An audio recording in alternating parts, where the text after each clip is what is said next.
Imagine working the night shift alone in an old forgotten movie theater. Sounds peaceful, right? Wrong.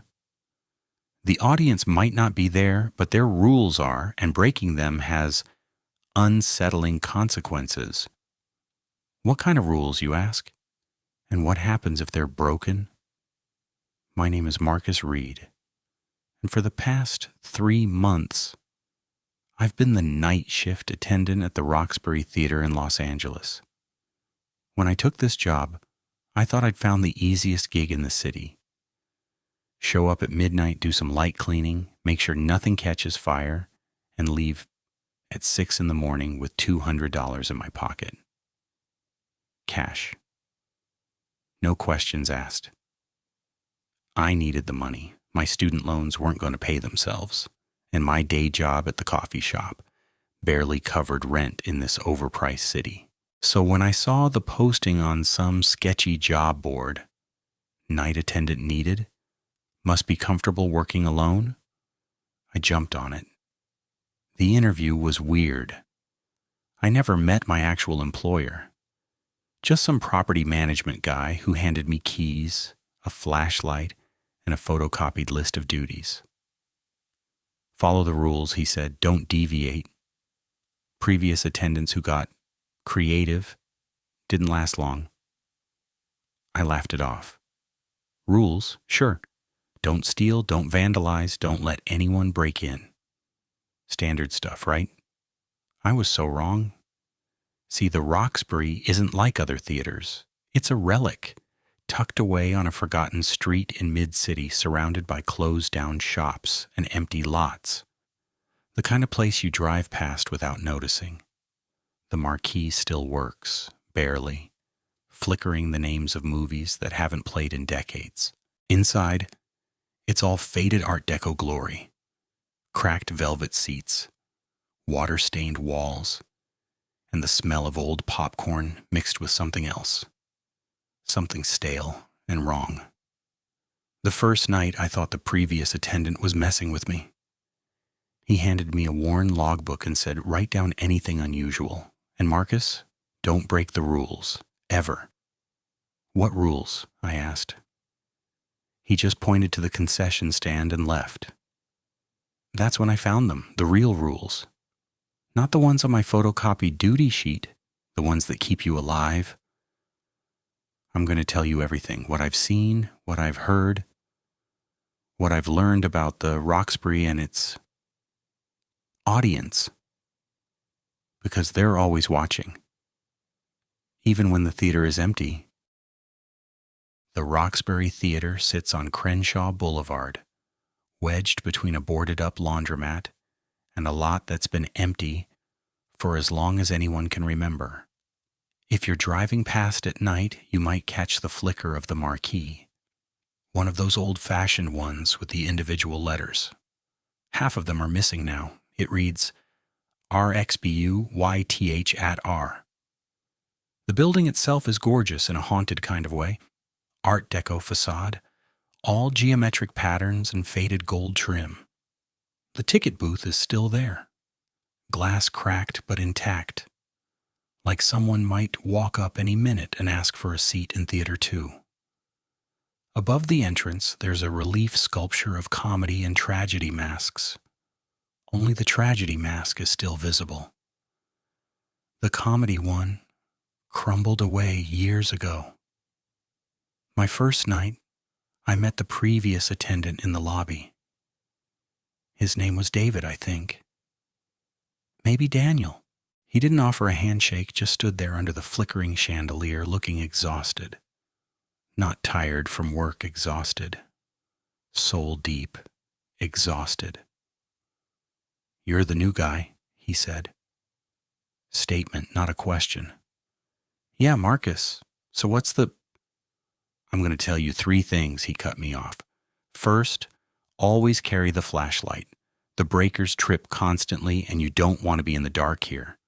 Second, this is the logbook. He held up a leather-bound notebook, pages yellowed and warped. Write down anything unusual, anything at all. Okay, and third? He looked at me then, really looked at me, and I saw something in his eyes I couldn't quite name. Fear? Relief? Don't break the rules, the real ones. You'll find them. Before I could ask what he meant, he handed me the logbook and walked out. Just left. I heard his car start outside and the sound of tires on asphalt, fading into the night. And then I was alone. The lobby of the Roxbury is probably the nicest part of the building, and even that's falling apart. There's threadbare carpet, maroon with gold patterns, worn down to the backing in spots. The concession stand is original. Curved glass displays that probably held candy bars and popcorn back when people actually came here. Now it holds nothing but dust and a few dead flies. The chandelier overhead buzzes when it's on. Constant, maddening buzzing. I learned to tune it out. There are 4 theaters total. Theater 1 is the smallest, maybe 50 seats. Theater 2 is the main attraction, 200 seats in that classic sloped arrangement. Theater 3 is medium-sized, and Theater 4 is up a narrow staircase that creaks with every step. My duties were simple. Walk through each theater with a flashlight. Check for anything unusual. Broken seats, water damage, signs of vagrants. Lock up the bathrooms. Make sure all the exit doors are secure. Sweep the lobby. Don't touch the projection equipment unless absolutely necessary. Easy money, I thought. The first walkthrough took me 45 minutes. I started with Theater 1, pushed through the double doors, flashlight cutting through the darkness. The beam caught rows of empty seats, all facing the blank screen. The air was stale, thick with the smell of mildew and something else, something organic and wrong, like food left to rot. I checked the seats methodically. Nothing unusual, just old velvet worn smooth by decades of use. Theater 2 was next, the big one. When I pushed open the doors, they groaned like they were in pain. The sound echoed through the empty space. 200 seats stretching back into shadow. My flashlight couldn't reach the back rows. That's when I felt it. The sensation of being watched. I stood there in the doorway, flashlight trembling slightly in my hand, and I swear I could feel eyes on me. Multiple sets of eyes, like the darkness itself was alive and aware. "Hello?" My voice cracked. Stupid thing to say, but it came out anyway. No answer. Just silence. Heavy, expectant silence. I forced myself to walk down the aisle, checking the seats row by row. Everything looked normal. But when I reached the 3rd row, I stopped. The armrests were warm, not hot, just warm. Like someone had been sitting there moments before I touched the seat itself. Also warm. The theater had been closed for 8 hours. I backed out of Theater 2 faster than I'd like to admit, my heart hammering against my ribs. The logbook said to write down anything unusual, right? I went back to the lobby, found a pen behind the concession stand, and flipped through the previous entries. Theater 2, 3rd row, always occupied. Heard applause from Theater 4, no one there. Don't turn on house lights between 2-4 a.m., trust me. They're still here. They never left. My hands were shaking as I wrote my own entry. First night, Theater 2, 3rd row seats are warm. Don't know what that means yet. I didn't know then, but I was about to find out. Because the Roxbury doesn't just have rules, it has an audience. By the 3rd night, I'd convinced myself I was imagining things.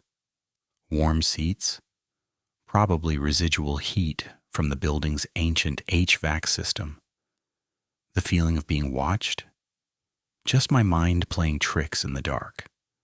I'd grown up on horror movies. I knew how the brain could turn shadows into monsters.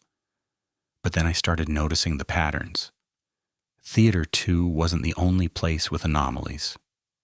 In Theater 4, the one up the creaking staircase, I found popcorn kernels scattered across the floor, freshly scattered. I'd swept that theater the night before, cleaned it thoroughly because I needed something to do during the slow hours between 2 and 4 a.m. The kernels were arranged in a perfect line down the center aisle. Not random, deliberate. I bent down, picked one up. It was still slightly oily, like it had just been popped. Theater 3 had its own strangeness. Every night, without fail, 3 seats in the back row were reclined. The old mechanical kind that you had to manually push back. I'd return them to their upright position before leaving each shift. The next night, they'd be reclined again. I started taking notes, not just in the logbook but on my phone. Documentation, evidence, proof I wasn't losing my mind.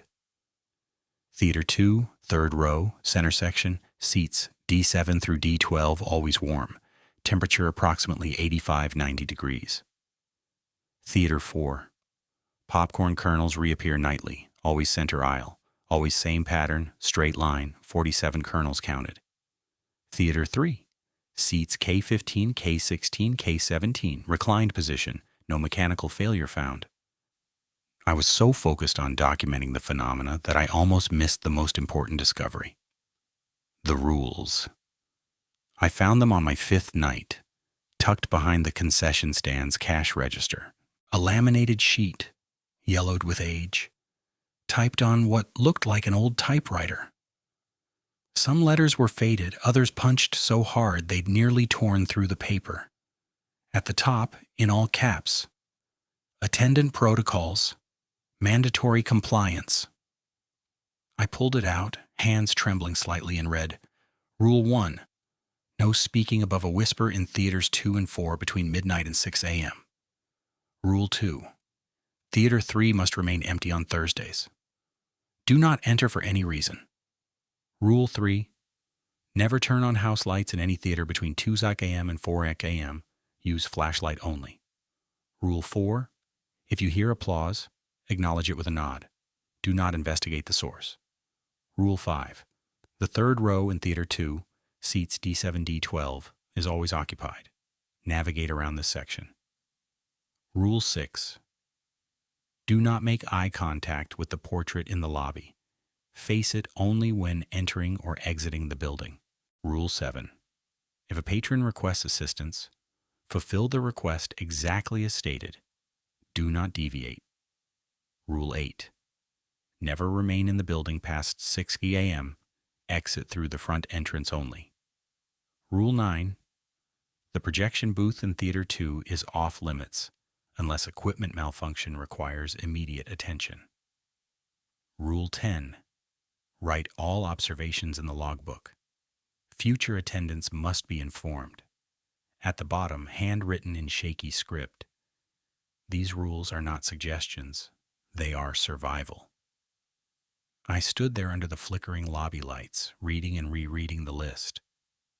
My rational mind screamed that this was a prank, an elaborate joke played on new employees, some kind of hazing ritual. But my gut, that primal part of the brain that kept our ancestors alive, knew better. I thought about the warm seats, the popcorn kernels, the reclined chairs, the feeling of being watched that never quite went away. And I thought about David, the previous attendant, and the exhaustion in his eyes.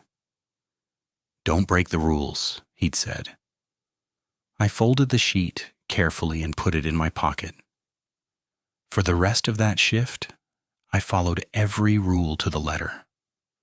I whispered when I entered Theater 2. I avoided the third row entirely, walking around it like it was physically occupied. When I passed the portrait in the lobby, a faded painting of a man in a 1940s suit that I'd never really looked at before, I kept my eyes down. Nothing happened. The shift was quiet, peaceful even. For the first time since I'd started working at the Roxbury, I didn't feel watched. The oppressive weight that usually settled on my shoulders the moment I walked through the doors seemed lighter. I left at 5:55 a.m., 5 minutes early, just to be safe. As I locked the front entrance, I glanced back through the glass doors. The lobby was dark except for the emergency exit signs casting their red glow. For just a moment, I thought I saw movement in Theater 2's doorway. A shadow, shaped like a person, standing perfectly still. I didn't go back to check. That night, I went home and did what any reasonable person would do in my situation. I researched. I needed to know if I was following real rules or if I'd completely lost touch with reality. What I found made me wish I'd stayed ignorant. Because the Roxbury Theater had history, dark history. And that history wanted to be acknowledged. I wish I could say I followed the rules perfectly from that night forward. I wish I could tell you that I was careful, cautious, respectful of whatever inhabited the Roxbury Theater. But I got cocky. It happened on my 10th night. I'd fallen into a routine by then. Check Theater 1, whisper my way through Theater 2, avoid the third row, skip Theater 3 on Thursdays, tiptoe through Theater 4, follow the rules, collect the paycheck, go home before sunrise. Easy, mechanical, almost boring. That was my first mistake, thinking any of this was normal. I was in Theater 4, sweeping up the popcorn kernels that had appeared again in their perfect line. My mind was elsewhere, thinking about bills and student loans and whether I could afford to replace my car's dying transmission. I wasn't paying attention, and I spoke. Full volume, not a whisper. "This is so goddamn weird," I said to the empty theater. The words echoed off the walls, bounced between the seats, filled the space, and then the temperature dropped. I'm not talking about a slight chill. I mean, it went from 70 degrees to what felt like below freezing in the span of a heartbeat. My breath came out in visible clouds. The sweeping brush fell from my hands, clattering on the floor. The projector turned on. I hadn't touched it. The booth was locked. Had been locked since I'd started working here. But the projector hummed to life, and light flooded the screen. At first it was just white noise, static. The kind you'd see on old TVs when there was no signal, but then shapes began to form in the grain. Silhouettes. Dozens of them, maybe hundreds. An audience. They were sitting in seats, all facing forward, completely motionless. The image was grainy, black and white, like footage from an old security camera. But I could make out details. The shapes of heads. The outline of shoulders. The way they sat with perfect posture.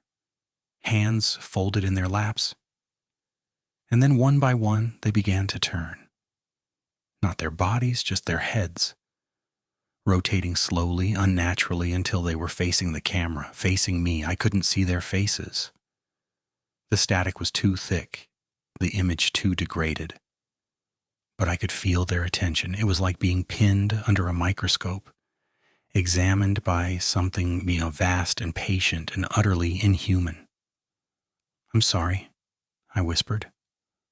My voice cracked. "I'm sorry, I didn't mean to." The projector cut off. The temperature returned to normal so suddenly that I gasped.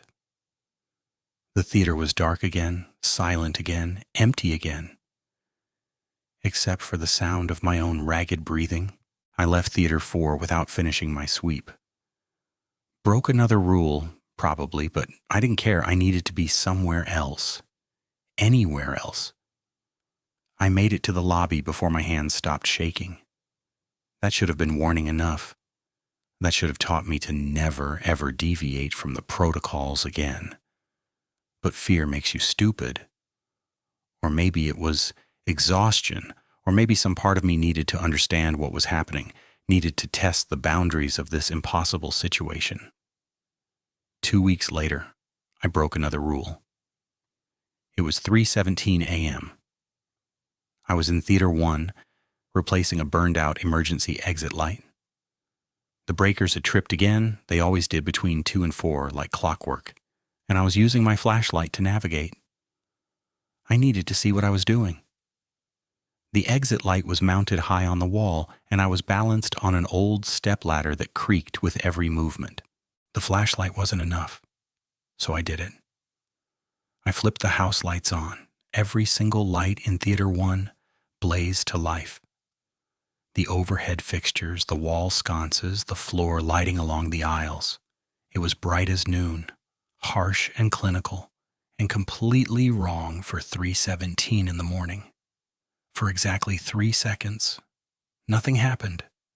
Then every screen in the building activated. I heard them through the walls, the familiar hum of projectors coming to life, the click and whir of film reels spinning. All 4 theaters, simultaneously. And I heard something else.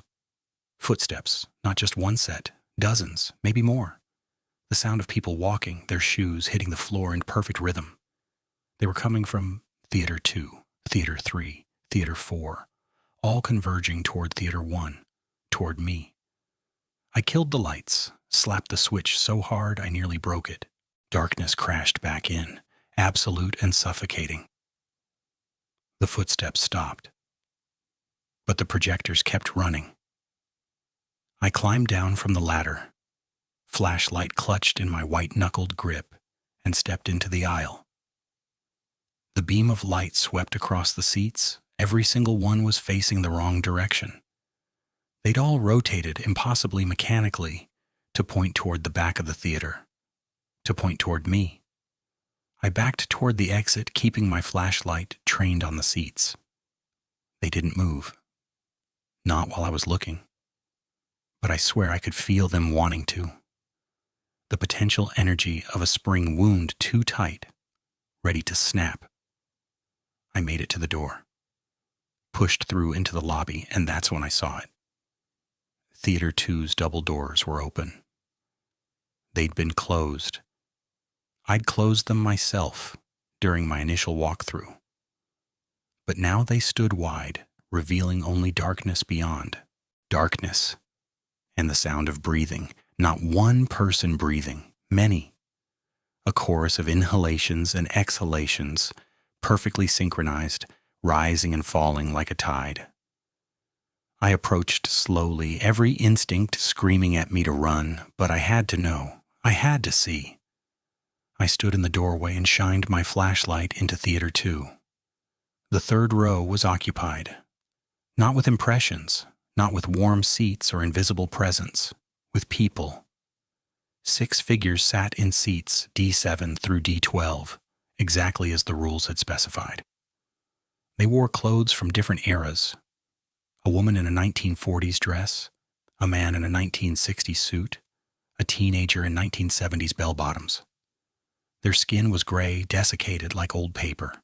Their eyes were open but filmed over with white cataracts.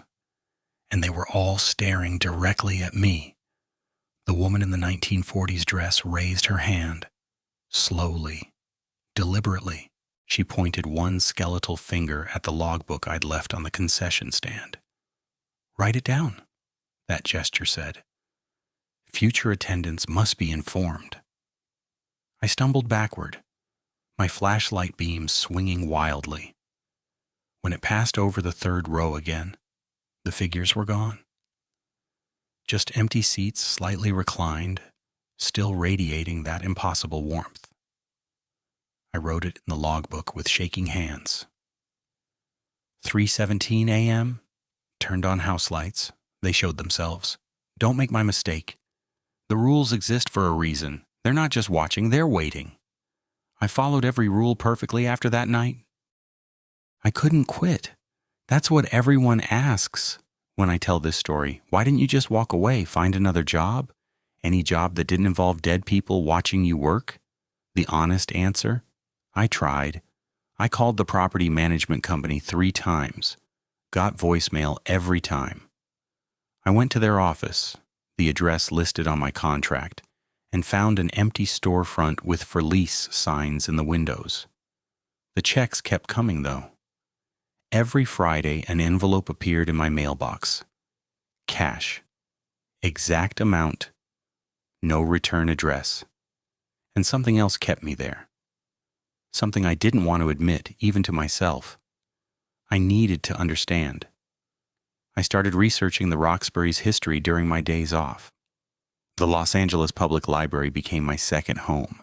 I spent hours in the basement archives, scrolling through microfilm, requesting old newspaper clippings, piecing together a puzzle that had been deliberately scattered. The Roxbury Theater opened in 1947. Grand opening, red carpet, searchlights sweeping the sky. It was built by a man named Theodore Ashmore, an eccentric millionaire who'd made his fortune in silent films. The newspapers called it Ashmore's Cathedral of Cinema, a temple dedicated to the art of motion pictures. For nearly 30 years, it thrived. The Roxbury wasn't just a movie theater, it was a community, a gathering place. People didn't just watch films there, they experienced them together. The same patrons came every week, sitting in the same seats, forming friendships in the dark. The archives had photos, black and white images of opening nights, of crowds lined up around the block, of elegant men and women in evening wear. I studied those faces, started to recognize them. The woman in the 1940s dress from the third row, she was in a 1952 photograph, cutting the ribbon at the theater's 5th anniversary celebration. The man in the 1960s suit, there in a 1968 article about the Roxbury's Classics film series.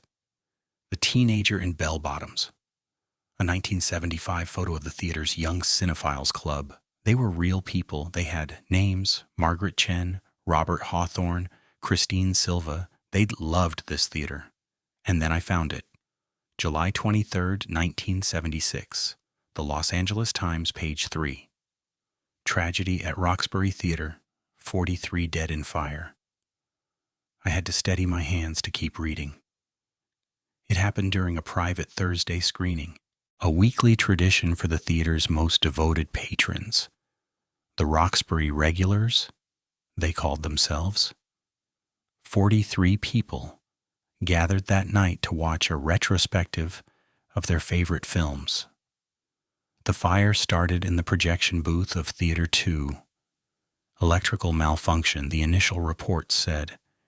It spread fast, feeding on old celluloid and wooden fixtures. The exits should have opened.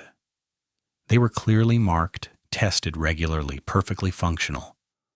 But they didn't open. Every door stayed locked. Fire department reports documented witness statements from people outside who heard screaming, pounding, desperate pleas for help. They tried to break down the doors. Couldn't. By the time they got inside, everyone was dead. 43 people, suffocated by smoke or burned, found in their seats, some still facing the screen. The investigation concluded it was a tragic accident, faulty locks, panic, bad luck. But there were inconsistencies, things that didn't make sense. Witnesses outside reported that just before the fire became visible, they saw the marquee lights spell out a message, not a movie title. Words. The show must go on. And several survivors, people who'd been Roxbury regulars but hadn't attended that particular Thursday, reported something strange. They'd felt compelled to stay away that night. An overwhelming sense of dread. One woman said she tried to enter the theater and found she physically couldn't. Her body refused to cross the threshold, like they were being protected or warned. The theater closed immediately after. Theodore Ashmore disappeared. Some said he'd killed himself. Others claimed he'd left the country.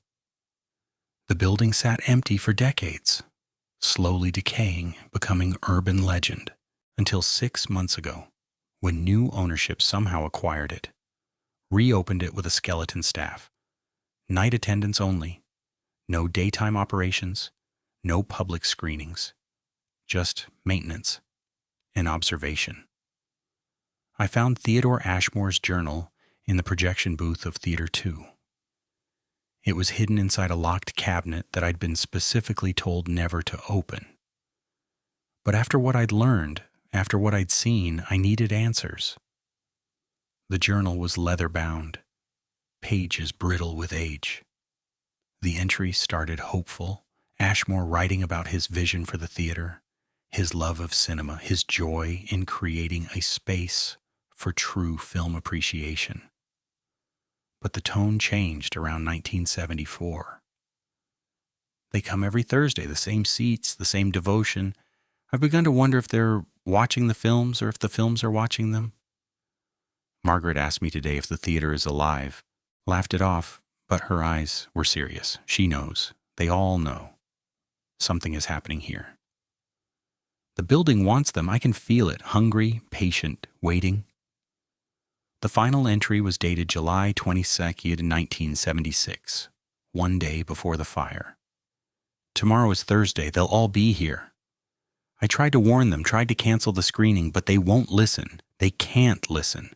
The theater has claimed them already. They're not patrons anymore. They're part of it. And when the transformation is complete, they'll never leave. The show must go on. The show always goes on. I should have never built this place. Some ground is cursed.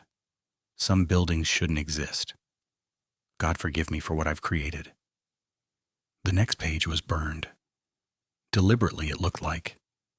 The edges charred and crumbling. I sat in that projection booth, holding a dead man's confession, finally understanding the full horror of my situation. The Roxbury wasn't just haunted, it was alive. A predator disguised as a building. And the fire hadn't killed those 43 people.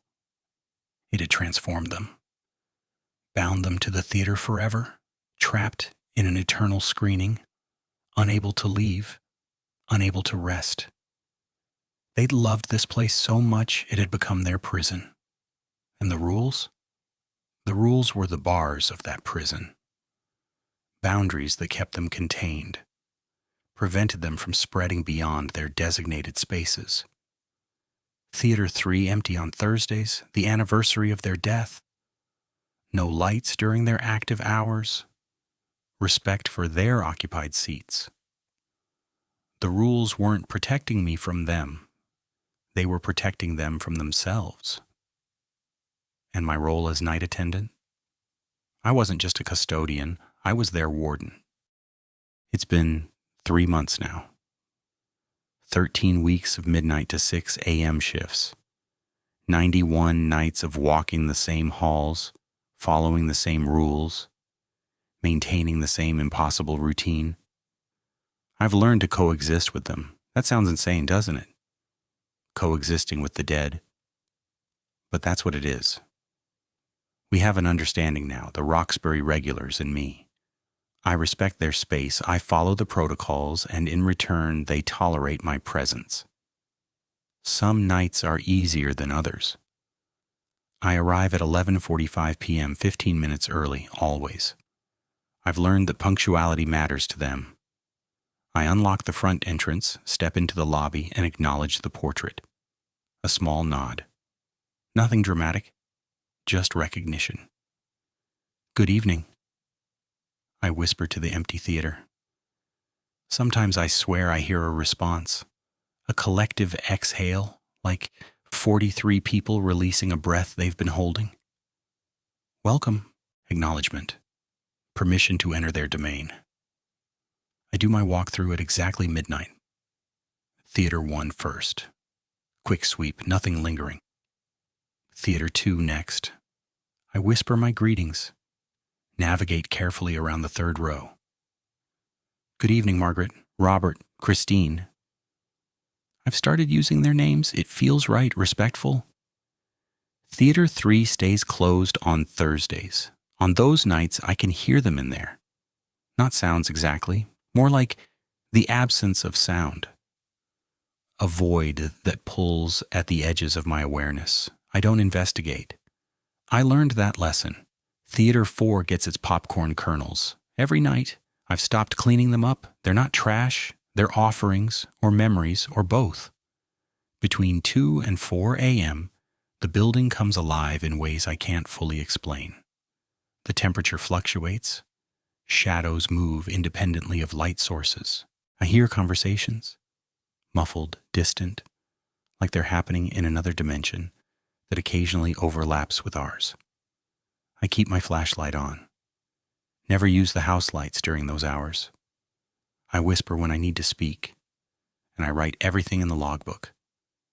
2:34 a.m., Theater 2, sounds of laughter, film reel noise but no projector running, acknowledged and continued patrol. 3:17 a.m., felt watched in Theater 4, maintained respectful distance, no incidents. 4:02 a.m., applause from Theater 3, nodded acknowledgement per rule 4, applause ceased. The pattern never changes. They perform their eternal screening. I maintain their prison. We exist in parallel, intersecting, but never truly touching, except once. 2 weeks ago, I found a note on the concession stand. Old paper, yellowed and brittle, written in elegant cursive that belonged to another era. Thank you for remembering us. That was all. No signature. But I knew who'd written it. Margaret Chen, the woman in the 1940s dress. I kept that note. Carry it in my pocket now. A reminder that whatever they are, ghosts, echoes, something else entirely, they're still conscious, still aware, still capable of gratitude. That should comfort me. It doesn't. Because the longer I work here, the more I understand the true horror of their situation. They're trapped in a loop, reliving the same Thursday night forever. The anticipation of a screening that ended in agony. The moment between safety and catastrophe, stretched into eternity. And they know. They remember dying. Remember the smoke, the locked doors, the desperate final moments. But they can't leave. Can't move forward, can't rest. The theater won't let them. I've tried to help, researched exorcisms, consulted with people who claim to understand the paranormal, but nothing works. The Roxbury doesn't respond to sage or salt or prayers. It's too old, too strong, too hungry. All I can do is maintain the rules, keep them contained, prevent the building from claiming anyone else. The psychological toll is real. I don't sleep well anymore. When I do, I dream of empty theaters filling with shadows. I hear applause in my waking hours. Smell popcorn when I'm nowhere near the Roxbury. My friends have stopped calling. How do you maintain normal relationships when you're the night warden of a haunted theater? When you spend 8 hours every night with the dead?